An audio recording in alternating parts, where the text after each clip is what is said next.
the flashpoint. So in-home guys, they might live in-home years. The average is 6 months, but that's a little too early. In sales, you don't want to be too early. That's wasteful. And you can't be too late because you missed the sale. The dream is the flashpoint.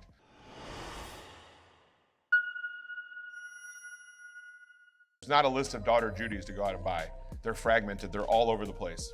And no one has the marketing budget to put blanket branding all over the nation. I'm going to teach you over the next 3 days about the stakeholders that are living that have the ear of daughter Judy, 64-year-old daughter Judy, helping her 80-year-old mother move in.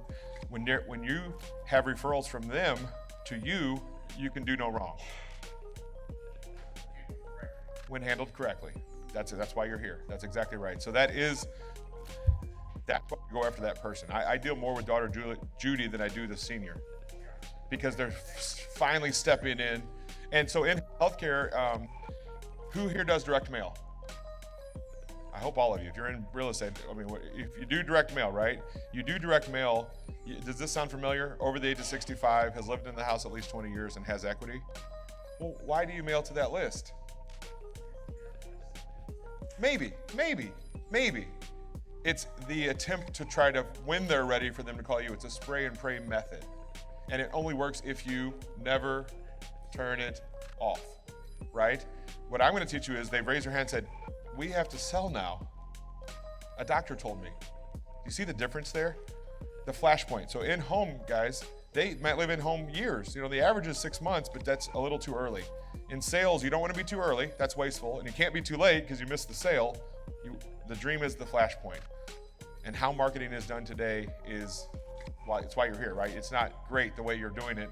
Direct mail, pay-per-click, bandit signs, cold calling, all those things is what everyone else is doing. You're fishing in the same pond with how many other people in your market. Depending on the market, it's thousands, at least hundreds in every market. What business are you building? Oh, I love this section. We talked about why not me. I say that now a lot. What business are you building?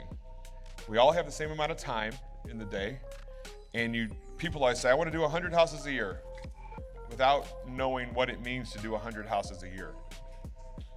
I worked for a company, we did 200 houses a year. Do you guys know the logistics behind 200 houses a year, what it takes to do that? And you think it's all, they do make a lot of money, but there's 100 people that work in that machine.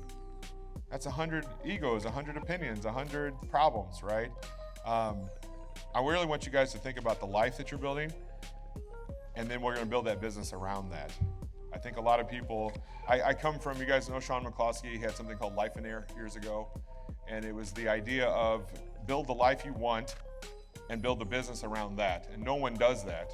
And he said, if you really are honest with yourself in that someday list, if you're really honest about what you want to get done, he's never found anyone that has more than 25 hours a week to devote to their life, to their business, if they have the life that they want.